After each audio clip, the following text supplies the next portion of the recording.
What is going on, everybody, and welcome to the CU04 YouTube channel. It is the first ever video on the channel. We are going to be reviewing Carlisle United's 21-22 season, a season that entailed 3 managers. It was a season to forget for sure, but the main thing is we survived in League 2, which wasn't looking very likely with 15 games to go. But to start this video, we're going to take our minds back all the way to the Chris Beech era, where he had 14 games, winning 4, drawing 4 and losing 6, starting with a home game against Colchester in the league, which finished in 0-0. Plus, we could have won the game. Brendan Dickinson, I believe, went through 1-1 and couldn't convert the chance. But we got our season off the mark in a 0-0 against Colchester. We then went into the Carlisle Cup against Sheffield United, not really expecting anything out the game. We got beat 1-0 thanks to a Ree and Brewster goal. Before we came back into League 2, as Carlisle took on Swindon down at the county ground, and they won 2-1. We won 2-1 in our first away league game of the season. Goals from Joe Riley and Tristan Abrahams gave us the first 3 points of our season. We then went to Port Vale away as well, which finished in a 0-0 draw, which meant our first 3 games of the season were unbeaten. We then played Leighton. We welcomed Leighton to Orient at London Park, where the game finished 1-1. A penalty from Tristan Abrahams was our goal in that one. We then had my first away day of the season as we went to Hartlepool, my favourite away day of the season for sure, and we lost 1-0. It was we didn't lose 1-0, so we lost 2-1. It was a very poor performance from the Blues. Really highlighted a lot of key issues that we had in the team. Our goal came from Zach Clough. We then welcomed Hartlepool to Brunton Park in the Papa John's Trophy. The game finished 3-3 and we went to win 4-3 on penalties. Taylor Charters, Malapa and Tristan Abrahams with the 3 goals in normal time. We then had welcomed Salford to Brunton Park as we came out with another 3 points as we won 2-1. Brendan Dickinson and John Mellish with our goals, getting us another 3 points on the board. We went away then to Crawley Town, got beat 2-1, John Mellish with our goal, before welcoming Scunthorpe to Brunton Park, where it was a 2-2 draw, 2 very late goals from Johnny Gibson and Brendan Dickinson to rescue the point. But a game which we shouldn't really have been 2-0 down with 10 minutes to go, if we're going to be honest. We then went to newly promoted Sutton. I expected us to beat Sutton quite easily, and we got beat 4-0 in one of the worst points of the season for sure. A game that we shouldn't be going to beat 4-0 at any rate, but we did. And then we had Everton under 21s in the Papa John's Trophy, 2 goals from Brad Young, giving us the points in the group stage there. We then welcomed Forest Green Rovers as the eventual champions of League 2 to Brunton Park, and we got beat 2-1 from there. And Bristol Rovers away was Chris Beech's final game, where we got beat 3-0. Chris Beech was then relieved of his duties, sacked after 14 games, winning 4, drawing 4, losing 6. It was the time to go for Chris Beech. I thought his time had, it was time to go after that, especially after the, a 4-0, a 2-0 and a 3-0 loss. It's hard to keep your job after that. And we then welcomed Gavin Skelton as caretaker manager. Gavin Skelton's reign as Carlisle manager lasted for 3 games, starting with a home defeat to Tranmere. We got beat 1-0 as Tranmere came up to Brunton Park. We then went away to Newport, where the game finished 2-2. Newport were down to 10 men, and Joe Riley and Zach Clough both got the goals for us in the 2-2 draw. And then we welcomed Keith Curl back to Brunton Park with his Oldham Athletic side, which the game finished in a 0-0 draw. It wasn't the most entertaining of the games for sure, and Gavin Skelton finished his management with 3 games, 2 draws, 1 loss. Before we welcomed Keith Millen. Keith Millen came in days before the Northampton game, and I won't lie, when Keith Millen was first appointed I was quite excited by the signing of him. Obviously he had quite a good reputation. So we started under the Keith Millen era with an away day to Northampton, where we got beat 3-0.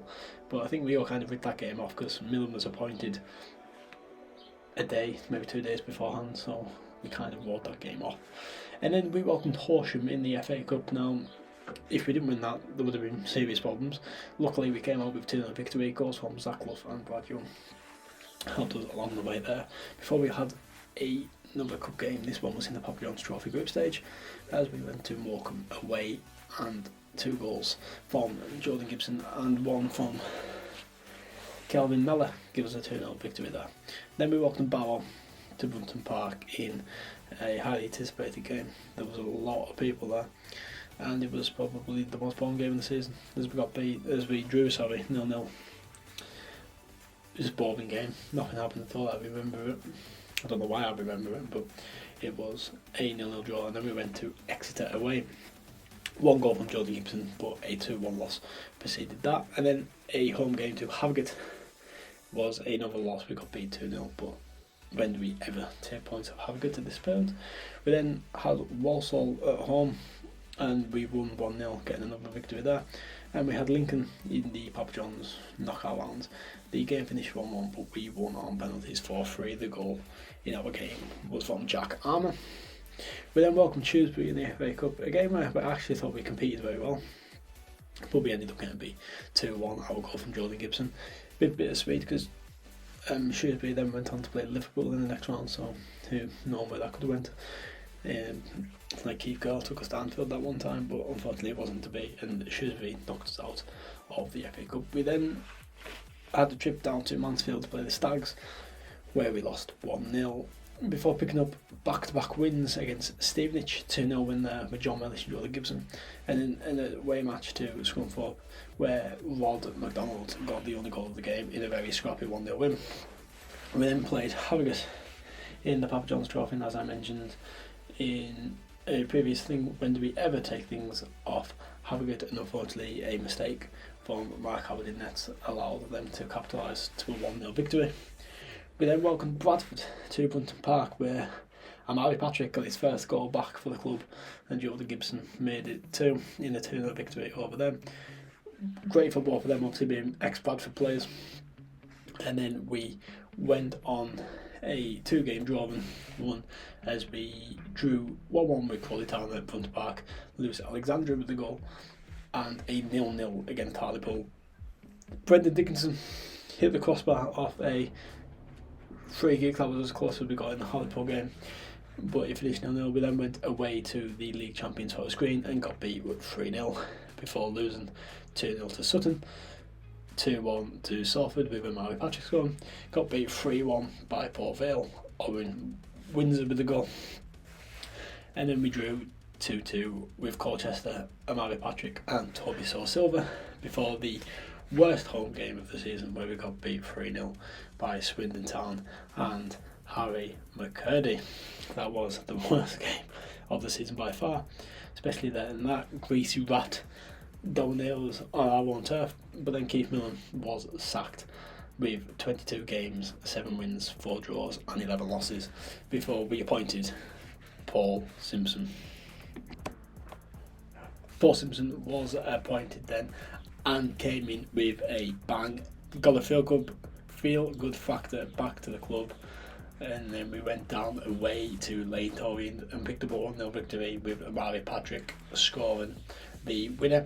We then welcomed Paul Simpson back home to London Park with a 2-0 victory over Rochdale. Amari Patrick again and Toby Silva with the 2 goals there. We then had the best away day of the season by far, where we went down to Oldham. We went 1-0 down to a Hamill Hope goal, and before Amari Patrick scored to equalise for 1-1. And then of course Morgan Feeney in the 94th minute with the header to give us the 3 points and the 2-1 victory. What a moment, what a game that was. And then we had more late drama in the next game, where we welcomed Northampton to Brunton Park, and another last minute goal gave us a 2-1 victory. A last minute penalty from Jordan Gibson secured that, and a early goal from Toby Silva. Newport then came to Brunton Park and beat us 2-1. Amari Patrick with our goal, that being Paul Simpson's first loss. We then had another away day, as we attended the Barrow game in probably the worst stadium I've ever seen in my life, let alone in League 2. An absolute mess of a stadium that was. But anyway, goals from Jordan Gibson and Tristan Dennis give us a 2-1 win before our hot streak continued as we welcomed high flyers Bristol Rovers to Brunton Park, where Tristan Dennis scored in a 1-0 victory. We went away then, and this is where our inconsistency showed. We beat Rochdale 2-0 a few weeks ago, and then we go to Rochdale and get beat 2-0. We then went to Tranmere, where they were down to 9 men, and another late goal. Amari Patrick scored for us, and then a late Toby Silva header made it 2-2, so taking a point away from Tranmere. Exeter then beat us late on, I think it was the 89th minute, in the 1-0 win for them. Walsall beat us 1-0 as well, before we welcomed Mansfield over the Easter weekend, and Mansfield actually scored, to be fair to them, but it wasn't given over the line, and then Amari Patrick gave us a 1-0 win, which secured our League 2 safety, before we went to Yorkshire and played Harrogate and got beat 3-0, because again, when do we ever take anything from Harrogate? It is a curse. Then we welcomed Stevenage in the penultimate game of the season and the last home game of the season. We won 2-1, goals from Joe Wiley and Lewis Alexandra. Both would be their last for the club before we ended the season on a damp away day at Bradford, getting beat 2-0 there. Paul Simpson finished the season then with 15 games, 8 wins, 1 draw and 6 losses, meaning our season total were 54 games in all competitions, 19 wins, 11 draws, 24 losses, 50 goals scored, 69 goals conceded, with a minus 19 goal difference. It wasn't the best season, but we are still in League One, that is the most important factor. We're now going to then move on to my individual awards. As you can see, some of them have already been on screen. We are just going to talk about who I think deserves what, and we will start with the player of the season. For me, easy choice, it was Mark Howard. Unbelievable season Mark Howard for us. He won so many games, saved a few penalties as well on the way. Fantastic season from Mark Howard. My game of the season, it's got to be Oldham away. I think it was just an unbelievable day out, and of course Morgan Feeney winning in the last minute was just fantastic. The worst game of the season was Swindon at home. As previously mentioned, that was just a abysmal away day. My predictions at the start of the season, I actually predicted us to get playoffs, maybe a bit optimistic, but we were top of Christmas last year, and obviously we finished 20th, so that didn't really come to part. And the goal of the season, there wasn't really that many fantastic goals of the season, but I've got to give it to Morgan Feeney for that header. Of course it has to be. It was one of the most crucial goals at that point of the season, and what a moment it was, and definitely the moment of the season. And then moving in then to our top goal scorers for the season. Our top goal scorer winning our golden boot was Amari Patrick, followed by Jordan Gibson on 8. Toby Silva got 4. Players on 3 goals each were Brad Young, John Mellish, Tristan Hans and Joe Wiley. 2 goals apiece for Tristan Dennis, Brendan Dickinson and Lewis Alexandra, and the 1 goal apiece for Morgan Feeney, Owen Windsor, Ron McDonald, Jack Armour, Kevin Malapa and Taylor Charters. That is in all competitions. Amari Patrick with the biggest impact coming in January and getting 9 goals for the club. So absolutely crucial goals there. So just to finish the video then, we are going to go on to the retained and release list for this season going into next season, and just having a quick overlook at the squad. So going back to their loan clubs are Lucas Jensen, Therese Omatelli, Owen Windsor and Mitchell Roberts. Don't think they're massive. I don't think we're going to lose much with them coming back. I think Owen Windsor was a bit of an odd situation with West Brom. I believe that West Brom had already told him he was getting released, but then he wanted to go back to West Brom to prove himself instead of staying here. Carlisle, so it was a bit of an odd one, and of course the biggest loss for us is going to be Daniel Samu. What a sign he was, and you've got to give Keith Millen credit for some of them signings, because them signings kept us up at the end of the day. Samu, Patrick, Toby Silva got important goals, Tristan Dennis, but Daniel Samu probably loved by everyone at the club. I can't see anyone that didn't really like him. He just took to the club absolutely perfectly. He got on with the fans, he loved the fans, and he's going to be a big loss for us next season. Onto the release list then, we have Lewis Alexandra, Danny Devine, Mark Howard, Manis Malapa, Rod McDonald, Kelvin Miller and Jim Traore.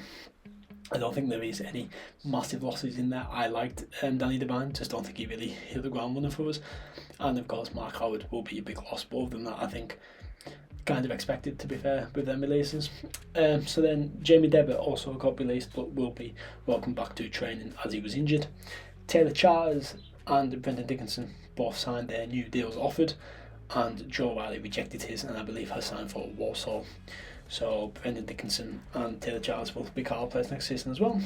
Morgan Feeney had a clause in his contract which means he will be staying at Carlisle United for next season, which is a brilliant signing for us.